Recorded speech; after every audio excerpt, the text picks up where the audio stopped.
डायबिटीसचे प्रकार काय आहेत याबद्दल बघूया. तसे पाहिलं तर मुख्यत्वे करून 3 प्रकार म्हणायला हरकत नाही. टाईप 1, टाईप 2 डायबिटीस आणि गर्भावस्थेत होणारा डायबिटीस. आणि चौथा जर बघितला तर काही स्वादुपिंडाच्या आजारामुळे, काही औषधांमुळे, काही दुसऱ्या ग्रंथीच्या आजारामुळे होणारा डायबिटीस. टाईप 1 हा डायबिटीस लहान मुलामध्ये होतो, 20च्या आतच.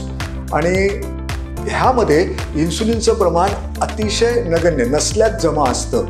आणि हे जे प्रमाण आहे टाईप 1चं ते जवळपास 6% मुलांमध्ये असतं, सुदैवानं फक्त 6%. टाईप 2 हा डायबिटीस हा 40 नंतर, तसं पाहिलं तर आता 30च्या नंतरच होणारा असा आजार आहे.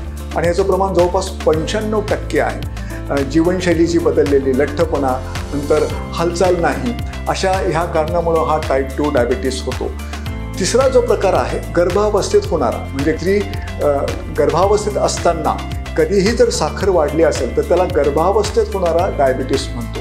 आणि जवळपास तिमाहीत, म्हणजे जवळपास 2ऱ्या किंवा 3ऱ्या तिमाहीत हा आजार आपल्याला आढळून येतो. ह्याचं प्रमाण 1 ते 14% आहे. आणि शेवटचं जे आहे ते अतिशय नगण्य आहे, स्वादुपिंडाचे आजार, जसं मी म्हटलं, काही ग्रंथीचे आजार, काही गोळ्यांमुळे, स्टेरॉइडचा यूज अशामुळे होणारा डायबिटीस.